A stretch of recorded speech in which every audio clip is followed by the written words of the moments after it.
Hi everyone, this is my first video on the chapter called Alternative Centers of Power. In this video, I have covered the topic European Union. So, let's get started. By far, you already know about the Cold War and the disintegration of the USSR in the early 1990s. In this particular chapter, we will be talking about some of the organizations that were formed after 1990s that can limit America's dominance in some way or the other. These organizations are usually formed by the countries that have had their own historical disputes and differences. So, by coming into an organization, they try to resolve their past disputes so that they can help each other grow economically and have a more cooperative and peaceful relationship with each other. The reason why they do that is obviously because if they are more economically stronger, they will have a say in the world politics. And if they continue to fight with each other, they will suffer further losses. China also made an impact on world politics. So, all these are the topics that we will be discussing in this series. So, let's get started with what European Union is and how it was formed, etc. After the Second World War, European countries were shattered economically and they were also questioning the ideologies and structures on which they were formed. If you remember, the entire colonizing of the countries was based on this one thing where the Europeans thought that it was their responsibility to civilize the world, and so they were, going on looting the countries for their resources in the name of civilizing them. The colonized countries were becoming more and more aware of the world politics and how these so called Western developed countries were looting them, so they were fighting against them.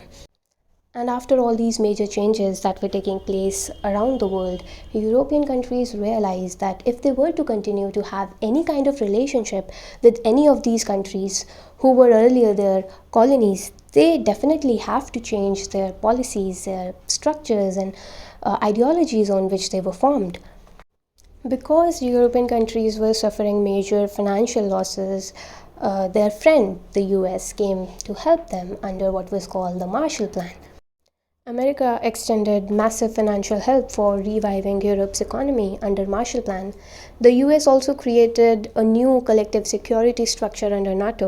Under NATO, if you remember, the members said that if there is an attack on any one of the members, it will be considered as an attack on all of them. And so they had some common security policy.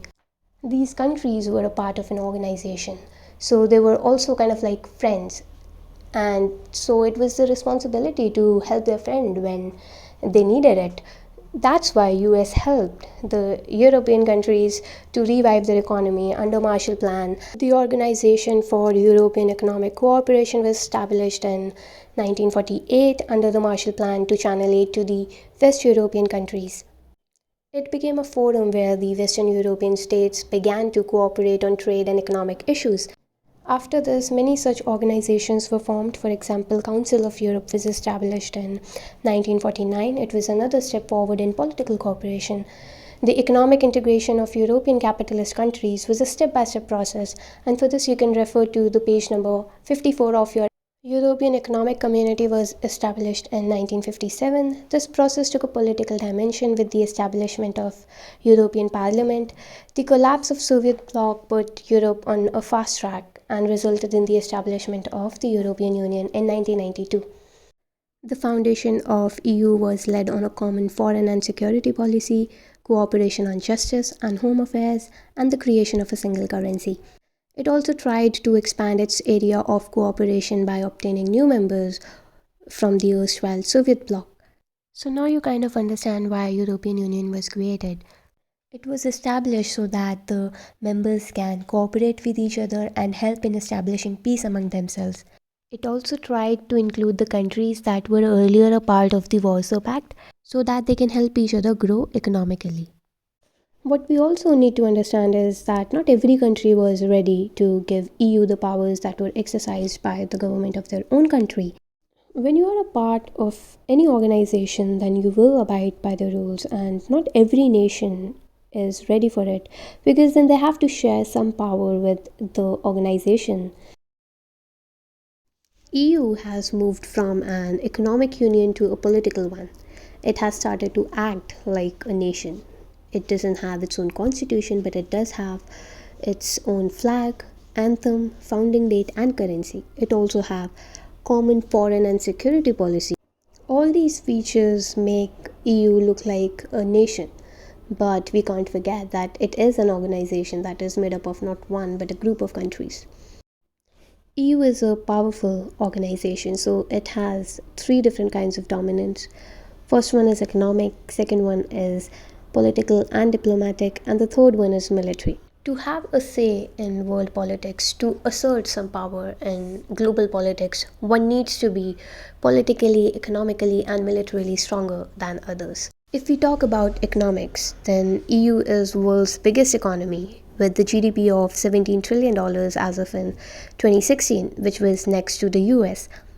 Its currency, euro, can also pose a possible threat to the domination of the US dollar. Its share of world trade is larger than that of the US, allowing it to be more assertive in trade disputes with the US and China. Its economic power gives it influence over its neighbors and in Asia and Africa. It is an important bloc in international economic organizations, for example, World Trade Organization. All the above mentioned points make EU a powerful economic organization in the world politics. Next comes the political and diplomatic influence of EU. Two members of the European Union, that is France and Britain, have permanent seats in the UN Security Council. It also have some other non-permanent members of UNSC too. This has enabled EU to influence some US policies like US position on Iran's nuclear program. EU uses diplomacy and economic investments and negotiations rather than using military force or violence. It has been effective in the case of its dialogue with China on human rights and environmental degradation. Diplomacy is always appreciated over war and violence in global politics.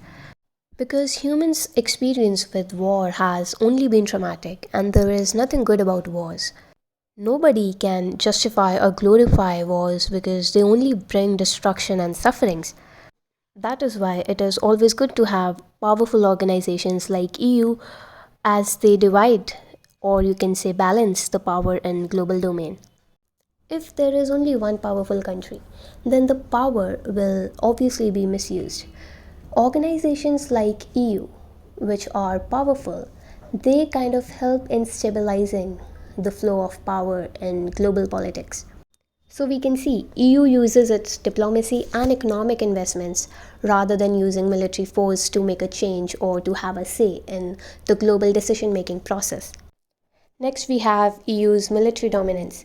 EU's combined forces are the second largest in the world. Its total spending on defense is second after the US. Britain and France, the EU members, have nuclear arsenal of approximately 550 nuclear warheads. It is also the second most important source of space and communication technology in the world. So all these features of EU make it not only a powerful but an important organization that can negotiate with the US on different policies, and it can also sometimes disagree with the US. So, as a supranatural organization, EU is able to intervene in economic, political, and social areas. By supranatural, here we mean that it is not led by one dominant country, but it is led by a group of countries which have come together to cooperate with each other, to help each other by agreeing to some common foreign policy or security policy, etc. Now we will see some of the limitations of EU. Sometimes the member states of EU are at odds with each other. Sometimes the state members have their own foreign relations and defense policies.